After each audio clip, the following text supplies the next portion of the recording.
اس لیے انہیں وہ باتیں ضرور بول دینی چاہیے جو وہ بولنا چاہتے ہیں. تو وہ باتیں کیا ہیں؟ وہ باتیں ہیں انگریزوں کے مظالم کے خلاف. انگریزوں کے مظالم کے خلاف ان کو آواز اٹھانی چاہیے. تو جو آواز انہوں نے اپنے دل میں دبا کے رکھی ہے، جو جذبات اور جو مظالم انہوں نے سہے ہوئے ابھی تک، تو وہ ان کے خلاف ان کو آج آواز اٹھانی چاہیے. تو ان کے پاس اللہ تعالیٰ کی دی ہوئی ایک روح ہے، اور جس روح کی آواز کو انہیں ضرور سننا چاہیے. تو روح جو ہوتی ہے وہ کبھی کسی کی غلام نہیں ہوتی. تو وقتی طور انسان کسی دوسرے انسان کی غلامی میں آ جاتا ہے، مگر جو انسان کی روح ہوتی ہے وہ کبھی بھی کسی کی غلام نہیں بن سکتی ہے. تو شاعر انہیں یہ یاد دلانے کی کوشش کرتا ہے کہ ان کی روح جو ہے وہ ابھی بھی ان کی اپنی ہے اور وہ ابھی آزاد ہے. تو انہیں وہ باتیں بول دینی چاہیے جو انہوں نے ڈر کی وجہ سے اپنے دلوں میں چھپا کے رکھی ہوئی ہیں. Stanza 2, line number 5 to line number 8. Look there in the smithy, its red oven fierce flames, the padlocks are already opening their mouths and each fetter is striking around. تو یہاں پہ شاعر علامتی زبان میں یہاں پہ لوگوں کو سمجھانے کی کوشش کرتا ہے. تو یہ سمبولک ہے یہاں پہ. جیسے یہاں پہ ہے سمیتھی کہتے ہیں ہم، جہاں پہ جو لوہار کا کارخانہ ہوتا ہے اس کو ہم کہتے ہیں سمیتھی. یہاں پہ ریڈ اوون ہے، یعنی کہ جو بھٹی ہے جو وہاں پہ جس میں وہ آگ جلاتا ہے لوہار، اس کو کہتے ہیں اوون. یہاں پہ فیئرس فلیمز ہے، یعنی کہ جو وہاں پہ جو آگ کی لپٹیں اٹھتی ہیں ان کو ہم کہتے ہیں فیئرس فلیمز. یہاں پہ پیڈ لاکس کو یہاں پہ جس کو ہم اردو میں تشبیہ کہتے ہیں، پیڈ لاکس ہے یہاں پہ، یعنی کہ تالے ہیں. اور یہاں پہ ہے چینز ہے یہاں پہ. تو یہ یہاں پہ زنجیروں کو علامتوں کے طور پہ استعمال کیا گیا ہے.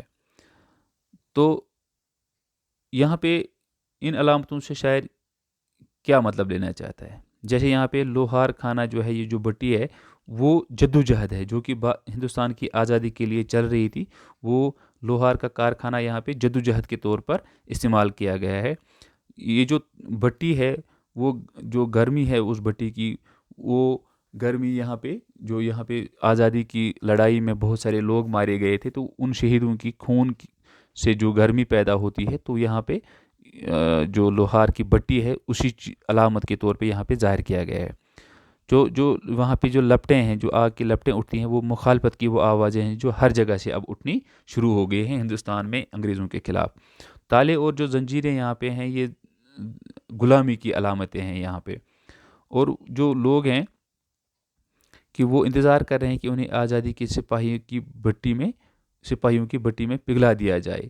ان علامتوں کے ذریعے شاعر جو بات کہنا چاہتا ہے وہ یہ ہے کہ وہ عام لوگوں کو بھی اس جدوجہد میں شامل ہو جانا چاہیے اور انگریز حکمرانوں کے ہاتھوں کیے جا رہے ظالمانہ سلوک کے خلاف اپنی آواز اٹھانی چاہیے. غلامی کے تالے اور زنجیریں پہلے ہی پگھلنے شروع ہو گئی ہیں. تو شاعر کہتا ہے کہ اگر آج بھی ہم نہیں جاگے تو یہ جو چیزیں ہیں یہ ہمارے اوپر ایسے مسلط کی جائیں گی کہ پھر کبھی ہم اس چیز سے چھٹکارا نہیں پا سکیں گے. Stanza 3, line number 9 to line number 13. Speak up now, for time is running out before your body and mind fade away. Tell us, for truth is not yet dead. Speak whatever you have to say. تو شاعر اپنے وطن کے لوگوں کو پکارتے ہوئے کہتا ہے کہ وہ اپنے منہ کھولیں اور بول دیں. ابھی بھی وقت ہے. اگر وہ آج نہیں بولیں تو بہت زیادہ دیر ہو چکی ہوگی. جب وہ بولنے کی کوشش کریں گے تب بہت زیادہ دیر ہو چکی ہوگی. شاعر کہتا ہے کہ وقت گزرتا جا رہا ہے اور لوہار خانے کی بٹی ابھی گرم ہے. یعنی کہ جو آزادی کی جو لڑائی ہے، جو جدوجہد ہے، وہ ابھی بالکل اپنے جوبن پہ ہے، اپنے جوش پہ ہے، اور انہیں لوہے کے گرم رہتے ہوئے اس پر چوٹ لگا دینی چاہیے. یعنی کہ جو ابھی آزادی کی جدوجہد چل رہی ہے اس میں انہیں اپنے آپ کو شامل کر کے اس آزادی کی لڑائی کو اور زیادہ مضبوط کرنا چاہیے. شاعر ان کو یہاں پہ یہ کہتا ہے کہ اگر ایک بار یہ آزادی کی لڑائی ٹھنڈی پڑ گئی تو یہ لوہا ٹھنڈا ہو گیا تو یہ پہلے جتنا سخت ہو جائے گا لوہا. کیونکہ جب آگ میں لوہا تپتا ہے تو وہ اتنا نرم ہو جاتا ہے کہ اس کو ہم کسی بھی صورت میں موڑ سکتے ہیں. مگر ایک بار اگر یہ لوہا ٹھنڈا ہو گیا تو پھر یہاں پہ اس کو بالکل وہ اپنی ہی پہلی صورت اور شکل میں واپس آ جائے گا. تو شاعر یہاں پہ ان کو یہ کہنا چاہتا ہے کہ جو آزادی کی لڑائی ہے، انگریز اس وقت بہت کمزور ہو چکا ہے. آزادی کی یہاں پہ لڑائی جو چل رہی ہے، جو جدوجہد چل رہی ہے، انگریز بہت کمزور ہو چکا ہے. تو ہم اس کو اپنے طریقے سے جہاں چاہیں اس اس کو موڑ سکتے ہیں۔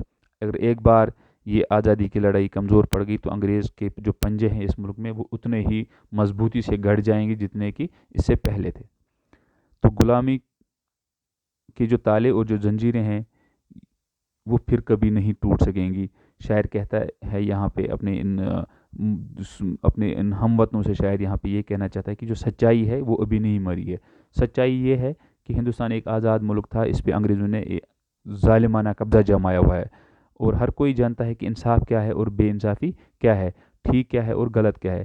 اس لیے وہ اپنے ان ہم وطنوں سے کہتا ہے کہ انہیں بول دینا چاہیے، جو بھی انہیں کہنا ہے وہ ابھی وقت رہتے ہوئے انہیں بول دینا چاہیے۔ تو یہ ہماری اسٹینزا وائز یہاں پہ اس پویم کی انڈرسٹینڈنگ اور ایکسپلینیشن تھی۔ یہاں پہ میں نے سمری بھی اس کی دی ہوئی ہے پویم کی۔ The poet calls upon his people to speak up against the oppression and cruelties inflicted on them. He wishes to make them realize that God has endowed them with the physical strength besides the soul to voice. They should follow the voice of their soul and say the things they have kept buried in their hearts out of fear. He asks the reader to see in the blacksmith's workshop where the metal locks and chains are being made or repaired in the violent flame of the red oven. The poet says that the climate of change is already there. They should take full advantage of it and speak up. Only then can they break the fetters of slavery, or the time will run out and they will have to repent forever. Their body and mind will fade away and they will lose all the power to act. So they should speak up and say whatever they have to say. تو dear students, یہ یہاں پہ speak up کی میں نے آپ کو پہلے بریف انٹروڈکشن بھی بتائی ہے، میں نے اسٹینزا وائز یہاں پہ اس کی ایکسپلینیشن بھی بتائی ہے، میں نے اس کی سمری بھی یہاں پہ آپ کو بتائی ہے۔ تو آپ اس کو پاز کر کے یا اسکرین شاٹ لے کے اس کو انڈرسٹینڈ کرنے کی اور اس کو میمورائز کرنے کی کوشش کیجیے۔ اور اگر آپ کو ایز یوزول جو میں ہر ویڈیو کے اینڈ میں کہتا ہوں کہیں پہ بھی کوئی پرابلم ہوگی تو پلیز آپ مجھے ان باکس کر کے وہ پوائنٹ کلیئر کروا سکتے ہیں۔ تو آئی ہوپ کہ آپ لوگوں کو یہ ویڈیو اچھا لگا ہوگا۔ So I wish you a good day. خدا حافظ۔ السلام علیکم ورحمۃ اللہ۔